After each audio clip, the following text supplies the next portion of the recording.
কিছু বলছো না কেন? কনক কোথায়?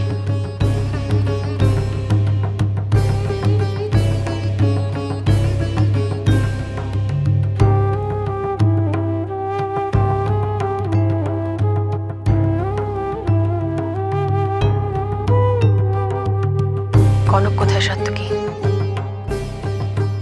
ওকে ফিরিয়ে আনতে পারিনি ছোট মা।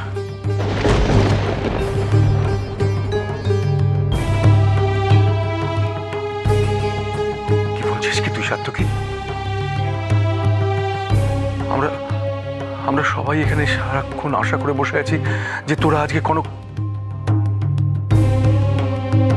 পার্থ কি করছো কি তোমরা? কি হয়েছে? আমাদের কিছু করার ছিল না ছোটদা। আমাদের কি বলি আমরা?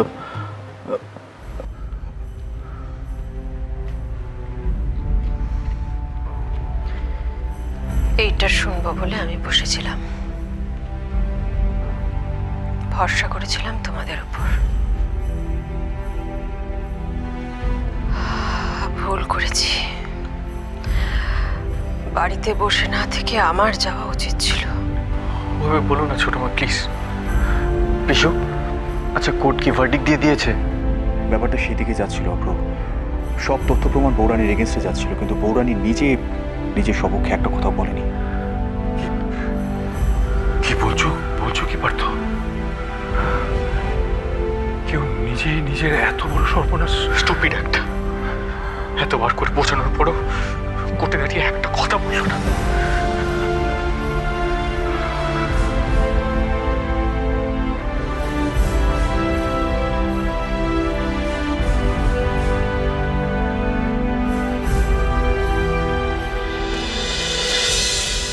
জজ সাহেব ওকে প্রশ্ন করেছেন আর ও চুপ করেছিল। চুপ করে থাকলেও ঠিক ছিল। আমাদের লয়ার কেসটাকে লড়তে যতবার জিজ্ঞেস করেছে ততবার বলছে আমি কিছু বলবো না, যা বলে বলে দিয়েছি, গুলি আমি করেছি। আরে গুলি করলে কি মানুষ মরে নাকি? গুলি করেছে তো কি হয়েছে? সেই প্রশ্নগুলো আদালতে উঠেছিল মহেশদা। কোর্টে আত্মপক্ষ সমর্থন বলে একটা ব্যাপার হয়, সেখানে নিজের কথা নিজে বলা যায়, কিন্তু সেক্ষেত্রে বৌরানী বারবার নিজেকে দোষী বলেছে। সেক্ষেত্রে আমাদের কারোরই আর করণীয় কিছু থাকে না। তবু এটা ভালো যে আদালত কনককে কয়েকদিনের জেল কাস্টাডি দিয়েছেন। মানে মানে আবার যেদিন কোর্টে কেসটা উঠবে সেদিন আরো খারাপ কিছু হতে পারে যদি তার আগে কিছু প্রমাণ না করা যায়। এটা তো পুরো সুইসাইডের মতন হচ্ছে। কেন করছে বৌরানী এরকম? সেটা বৌরানী জানে। আমিও জানি। ও যে শুধু অলির সম্মানের কথা ভেবে ওর সংসার বাঁচাতে এভাবে আত্মবলি দিচ্ছে সেটা আমি খুব ভালো করে জানি। কিন্তু এসবের থেকে কি করে বের করে আনবো ওকে? আমি বাঁচাবো কি করে কনককে? বৌরানী এখন কোথায়? Jail custody. জেল কাস্টাডি মানে পিসু তোমার কন্ট্রোলে আছে, তাও ভালো। ভালো মানে? তোর মনে হচ্ছে এটা ভালো? ও জেলে আছে, জেল কাস্টাডিতে আছে। না দাদা ভাই, আমি সেটা ভেবে বলিনি। মানে সরি, আমি বুঝতে পারছি না আমি কি করবো। আই এম সরি দাদা ভাই। কত মানুষ তো খারাপ কাজ করে পার পেয়ে যায়, তাই না বলে পারতো একেবারে এখানে বুক ফুলিয়ে করে বেড়ায়। আর আমাদের বৌরানী এত ভালো একটা মানুষ, সে কিনা শুধুমাত্র সমস্ত প্রমাণ তার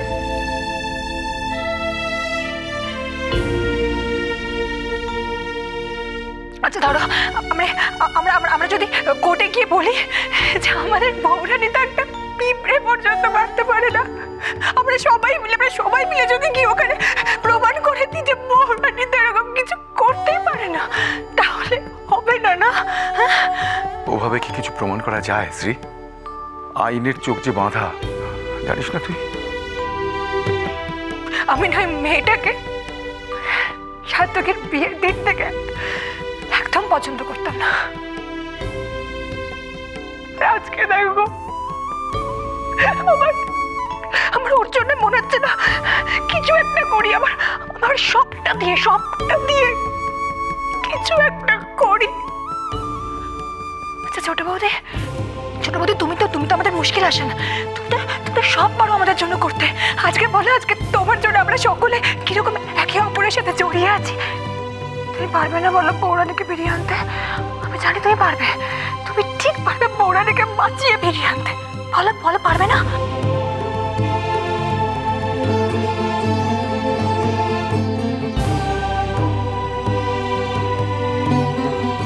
আমরা কেউ কিচ্ছু পারবো না পৌরাণির জন্য করতে।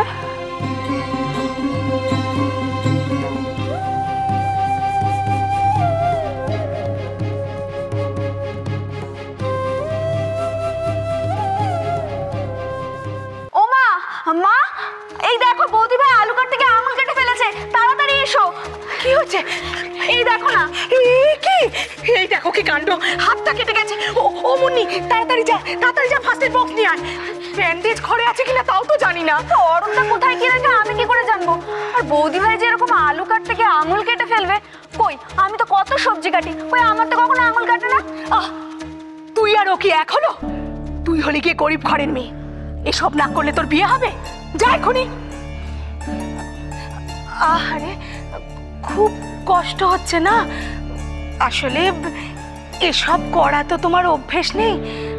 ও বাড়িতে কত কাজের লোক, কিন্তু দেখো এরকম তোমার যদি হয়ে যায়, অরূপ এসে তো আমাদের কি ভাববে বলো তো?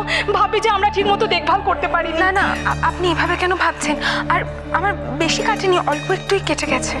না তাও বাপু, তুমি সামান্য কাজ করতে গিয়ে যদি এমনটা করে ফেলো, তাহলে তো অরূপ এসে আমাদের যাতা কথা বলবে, ভাবে আমাদের কোনো দায়িত্বই নেই। আর অরূপদার তো বউয়ের হাতে রান্না খাওয়ার শখটাই আর মিটলো না, তাই না মা? এভাবে বলছিস কেন? এখন তো আছি আমরা, তাছাড়া ও বাড়িতে অনেক চাকর বাকর, তেমন হলে এ বাড়িতেও সেরকম রেখে দেবে। সে ওরা যা ভালো বোঝে তাই করবে। তবে কি জানো তো অলি, আমার না খুব মায়া হয়। আসলে অরূপটা তো চিরদিন বাইরেই খেয়ে কাটিয়েছে, এখন একটু বউয়ের হাতের রান্না খেতে পারলে ওর ভালো লাগতো, তাই না বলো? এখন আমরা এখানে আছি তাই। বৌদি ভাই, মা থাকতে থাকতে মার কাছ থেকে টুকিটাকি কাজগুলো শিখে নাও, বুঝলে? আসলে আমি তো কোনোদিনও এসব করিনি, তাই সত্যি আমি কোনো কাজের না, অপদার্থ একটা।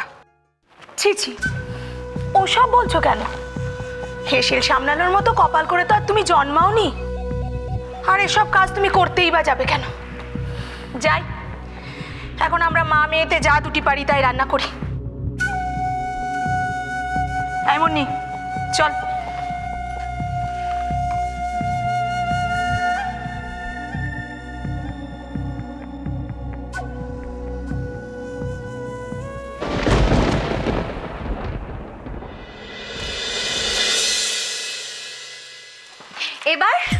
এবার কি হবে? শাসিয়ে তো গেল তোমাকে। তবে হ্যাঁ, আমি কিন্তু তোমাকে থাকার কথা বলে রিস্ক নিতে পারছি না। তোকে কিছু নিতে হবে না, আমি এখান থেকে সহজে নড়ছি না। মা, মানেটা কি? আরে বাবা, উনি নিজে এসে তোমাকে শাসিয়ে গেল এখানে। তাতে কি হলো রে? বাড়ি কি ওনার একার না? কি করছো তুমি? বাড়ি কি ওনার একার না কি রে? আমার উপরে বেশি সর্দারি করতে গেলে না, আমি একেবারে হাড়ি ভেঙে দেবো, এই বলে দিলাম। এর একটা পাকাপোক্ত খবর না পেলে আমি বাড়ি থেকে নড়ছি না। মা শোন, ঠিক আছে তুমি নড়ছো না, কিন্তু উনি যদি আবার এসে তোমাকে বলে আপনি এই বাড়ি থেকে বেরিয়ে যান, তখন কি করবে? অত সহজ নাকি? আমি ওনার হুকুম মেনে চলার পাত্রী ভেবেছিস? এটা আমার মেয়ের বাড়ি, এখানে আমারও থাকার অধিকার আছে। এতদিন উনি ঘুঘু দেখেছেন, হাত পেতে ঘুঘু ধরাটা দেখেননি। আমি এবার ওনাকে সেটা দেখাবো, বুঝলি?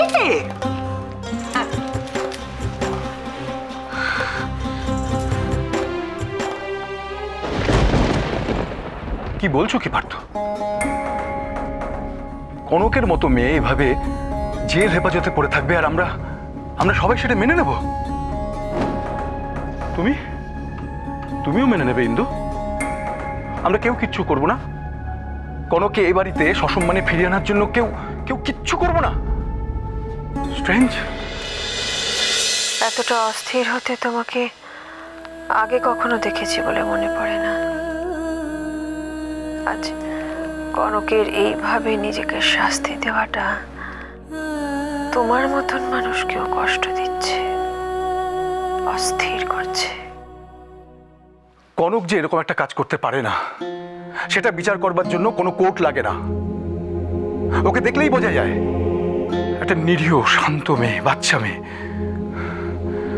মুখ দেখে যদি মানুষ মানুষকে বুঝতে পারতো তাহলে কনককে মেনে নিতে এবারের লোকজনের এত সময় লাগতো না। তুমি ভেবো না, আমি চেষ্টা করছি আমার সবটুকু দিয়ে কনককে যত তাড়াতাড়ি এ বাড়িতে ফিরিয়ে আনা যায়। ছোটদা, কোর্টে জজ সাহেবও এটা মনে করেছেন যে কনক এমন কিছু জানে, বিশেষ কোনো কারণে ও সেটা চেপে যাচ্ছে। তাহলে এখন কি করবে? ওই ফরেন্সিক রিপোর্ট, ওটা এমন একটা প্রমাণ যেটা কারোর কিছু বলার অপেক্ষা রাখে না। এবং আমার বিশ্বাস ওটা হাতে পাওয়া গেলে বৌরানীকে ছাড়িয়ে আনতে আমাদের আর কোনো অসুবিধাই হবে না। সেটা কবে পাওয়া যাবে পার্থ? বেশ কিছুটা সময় লাগবে ছোটদা, তবে আমি চেষ্টা করছি অ্যাজ আর্লি অ্যাজ পসিবল সেটা হাতে পাওয়ার। অবশ্য আরও একটা রাস্তা আছে। কি? তিস্তা।